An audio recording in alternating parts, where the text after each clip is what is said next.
Hello बच्चों, let's see the question. So the question says which of the following statement is not true for the two genes that shows 50% recombinant frequency. तो बेटा हमको बोला गया कि जो frequency है वो कितनी है, 50% रिकॉम्बिनेंट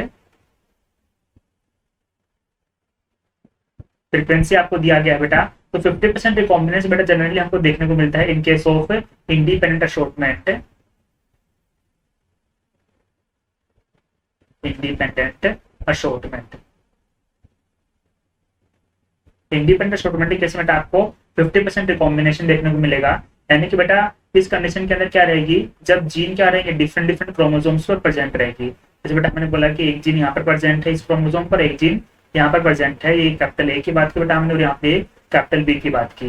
या फिर अगर एक क्रोमोसोम पर प्रेजेंट है तो उसमें मोर देन वन टाइप क्या होंगे, क्रॉसिंग ओवर प्रेजेंट रहेंगे. इस कंडीशन के अंदर बेटा 50% रिकॉम्बिनेंट देखने को मिलते हैं. अब देखिए ऑप्शन फर्स्ट क्या बोला, if the genes are present on the same chromosome they undergoes more than one crossing over in every meiosis. बिल्कुल सी बात है बेटा, अगर दोनों जीन एक क्रोमोसोम पर प्रेजेंट है तो एक से ज्यादा बार उसमें क्या होगा, क्रॉसिंग ओवर होगा, तभी हमारे को 50% रिकॉम्बिनेंट देखने को मिल सकते हैं.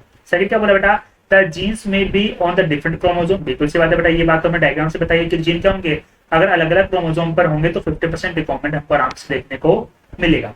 थर्ड क्या बोला बेटा, the genes are tightly linked. नहीं बेटा, अगर जीन टाइटली लिंक्ड होंगी तो उस केस के अंदर हमको लिंकेज देखने को मिलेगा.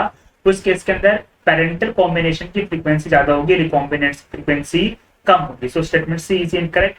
Now the statement D, the gene shows independent assortment. बिल्कुल सी बात है बेटा कि अगर इंडिपेंडेंट अशॉर्टमेंट होगा तो उस केस के अंदर तो 50% रिकॉम्बिनेंट इजीली हमको देखने को मिलेगा. Clear. So basically statement C is incorrect, that's why our correct answer will be option C. Best of luck.